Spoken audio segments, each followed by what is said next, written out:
Subscribe करें friend of student channel और साथ में ही बेल आइकन भी दबा दें ताकि नोटिफिकेशन मिलती रहे। हेलो प्यारे बच्चों, कैसे हो आप सभी। उम्मीद है आप सब बहुत ही अच्छे होंगे। तो स्वागत है आप सभी का आपके ही अपने YouTube channel friend of student में। तो चलिए बच्चों, फटाफट से आज की अपनी इस वीडियो क्लास को हम शुरू कर लेते हैं। तो बच्चों, प्रश्नावली 5.1 के प्रश्न नंबर 8 के बच्चों हमें ये 2 पार्ट्स दे रखे हैं। फर्स्ट पार्ट में हमसे बोला है कि 49 को 7 विषम संख्याओं के योग के रूप में लिखिए, और सेकंड पार्ट में हमसे बोला है कि 121 को 11 विषम संख्याओं के योग के रूप में लिखिए। तो देखो बच्चों, ये वाला प्रश्न नंबर 7 का बिल्कुल उल्टा है।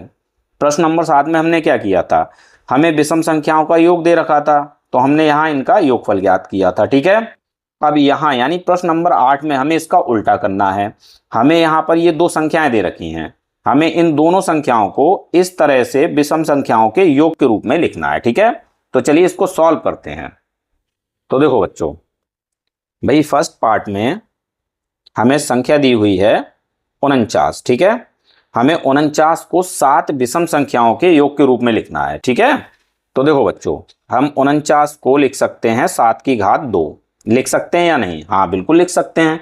भाई 7 की घात 2 का मतलब क्या है? 7 गुणा 7, और 7 गुणा 7 कितना होता है? 49 होता है। ठीक है, तो भाई हम 49 को 7 की घात 2 लिख सकते हैं। ठीक, अब इसके बाद बच्चों हमें क्या करना है? भाई यहाँ 7 लिखा है, अब हमें यहाँ पर शुरू की 7 विषम संख्याएं ले लेनी है और इनका योग कर देना है, तो हमें अपना आंसर मिल जाएगा। ठीक है, शुरू की 7 विषम संख्याएं कौन कौन सी हैं बच्चों?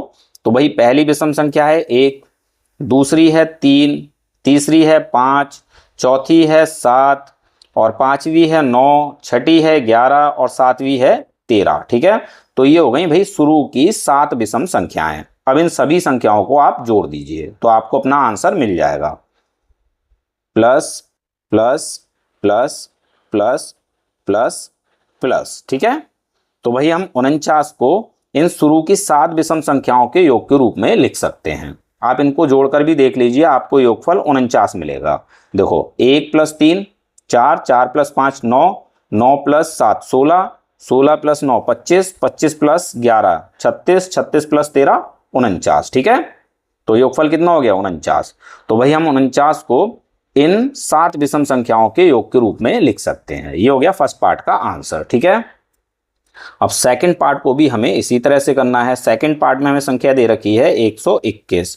121 को हमें 11 विषम संख्याओं के योग के रूप में लिखना है। ठीक है, तो भाई हम 21 को लिख सकते हैं 11 की घात 2।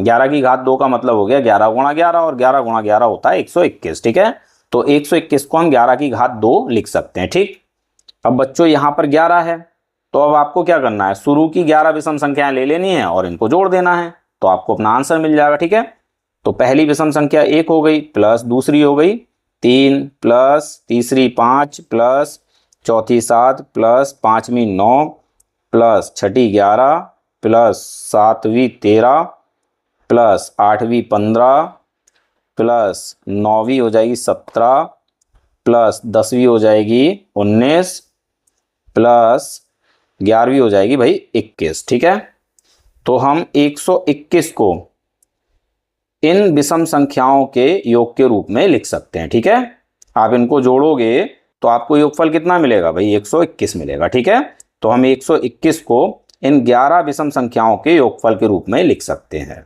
क्लियर है? आई होप सवाल आपको समझ में आ गया होगा। यहां पर हमारा प्रश्न नंबर 8 हो जाता है कंप्लीट। तो मिलते हैं अपने अगले वीडियो क्लास में।